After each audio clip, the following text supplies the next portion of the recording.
Hello વિદ્યાર્થી મિત્રો, કેમ છો બધા? મજામાં ને? ન્યૂ વિઝન સ્કૂલ ઓનલાઈન ક્લાસમાં તમારું સ્વાગત છે. તો આપણે અંગ્રેજીમાં રિવિઝન કરી લીધું, તો હવે આપણે યુનિટ તરફ આગળ વધાવીએ. તો આપણે યુનિટ 4 શું છે? અવર હેલ્પર્સ. અવર એટલે કે આપણા, હેલ્પર્સ એટલે કે આપણને જે મદદ કરતા હોય એ. ચલો તો આપણે જોઈ લઈએ. પહેલાં એના શબ્દાર્થ તમારે એક બુકમાં લખવાના છે. એના માટે એક બુક બનાવવાની છે, જેથી કરીને આપણે જ્યારે આગળ ચલાવીએ ત્યારે ખબર પડે કે કયા શબ્દનો અર્થ શું થાય છે. તો પહેલાં એ બધા તમારે શબ્દાર્થ લખવાના છે, લખી અને પાકા કરવાના છે. એક અલગ બુક બનાવવાની, એની અંદર આ બધા શબ્દાર્થ તમારે લખવાના. ચલો બુક અને પેન કાઢો. કાઢી લીધી બધાએ? ચલો પહેલો શબ્દ ટીચર. TEACHER teacher. ટીચર એટલે કે શિક્ષક. TEACHER teacher. ટીચર એટલે કે શિક્ષક. ત્યાર પછીનો શબ્દ છે ડોક્ટર. DOCTOR doctor. ડોક્ટર એટલે ડોક્ટર. ત્યાર પછીનો શબ્દ છે નર્સ. NURSE nurse. નર્સ એટલે કે નર્સ. ત્યાર પછીનો શબ્દ છે પોસ્ટમેન. POSTMAN postman. પોસ્ટમેન એટલે ટપાલી. ત્યાર પછીનો શબ્દ છે પોલીસમેન. POLICEMAN policeman. પોલીસમેન એટલે શું થાય? પોલીસ. ત્યાર પછીનો શબ્દ છે ડ્રાઈવર. DRIVER driver. ડ્રાઈવર એટલે ડ્રાઈવર. ત્યાર પછીનો શબ્દ છે પાયલટ. PILOT pilot. પાયલટ એટલે પાયલટ. ત્યાર પછીનો શબ્દ છે ટેલર. TAILOR Taylor. ટેલર એટલે દરજી. ત્યાર પછીનો શબ્દ છે ફાર્મર. FARMER farmer. ફાર્મર એટલે ખેડૂત.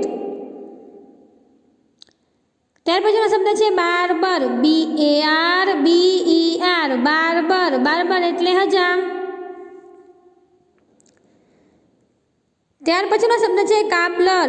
COBBER કાબલર એટલે મોચી.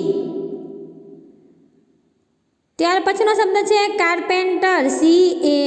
CARPENTER કાર્પેન્ટર એટલે સુથાર. ત્યાર પછીનો શબ્દ છે મેસન. MASON Mason. મેસન એટલે કડિયો. ત્યાર પછીનો શબ્દ છે પોટર. POTTER Potter. પોટર એટલે કુંભાર.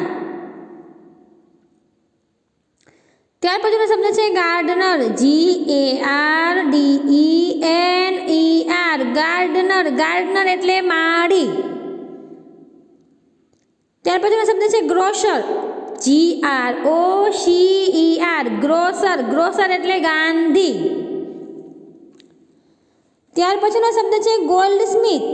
GOLDSMITH ગોલ્ડસ્મિથ એટલે સોની. ત્યાર પછીનો શબ્દ છે બ્લેકસ્મિથ. BLACKSMITH બ્લેકસ્મિથ એટલે લુહાર. ત્યાર પછીનો શબ્દ છે વોશરમેન. WASHERMAN વોશરમેન એટલે ધોબી. ત્યાર પછીનો શબ્દ છે પોર્ટર. PORTER પોર્ટર એટલે કે મજૂર. આ બધા શબ્દ તમારે સારા અક્ષરે લખવાના છે, લખીને પાકા કરવાના છે. તમારા માટે જે શબ્દ નવા હોય, એ તમને નહીં આવડતા હોય, તમારે આગલા ધોરણમાં આવી ગયા હોય તો એ આવડતા હોય તો એ વાંધો નહીં. જે શબ્દ તમને ન આવડતા હોય એ બધા તમારે લખવાના છે અને પાકા કરવાના છે.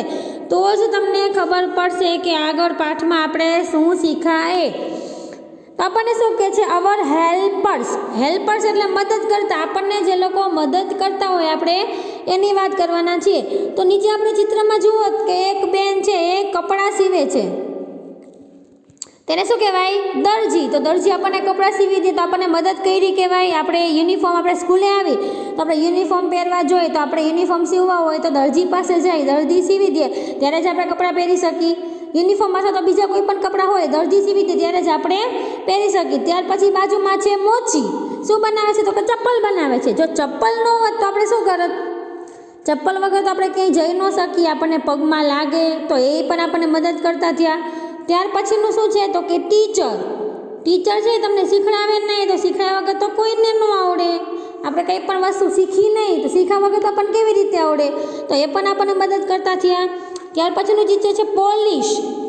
પોલીસ વગર પણ ન ચાલે. ધારો કે ક્યાંય તમે ગયા હોય અને ચોરી થઈ ગઈ હોય તમારા ઘરે, તો પોલીસવાળા હોય તો એ જે ચોર હોય એને પકડી શકે કે ભાઈ આ ચોર છે, આને ચોરી કરી છે તમારા ઘરે. જો પોલીસમેન ન હોય તો આપણને ખબર ન પડે કે ચોર છે એ કોણ હતું એ. તો એ પણ આપણને મદદ કરતા થયા.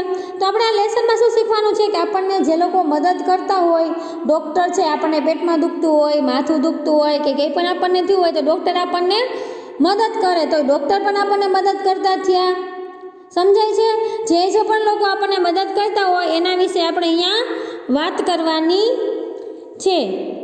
ચલો તો એ હવે આપણે આગલા વિડીયોમાં શીખશું. પણ પહેલાં આજનું તમારું હોમવર્ક શું છે? તો એ બધા સ્પેલિંગ, ઉચ્ચાર અને અર્થ તમારે સારા અક્ષરે લખવાના, લખી અને પાકા કરવાના છે.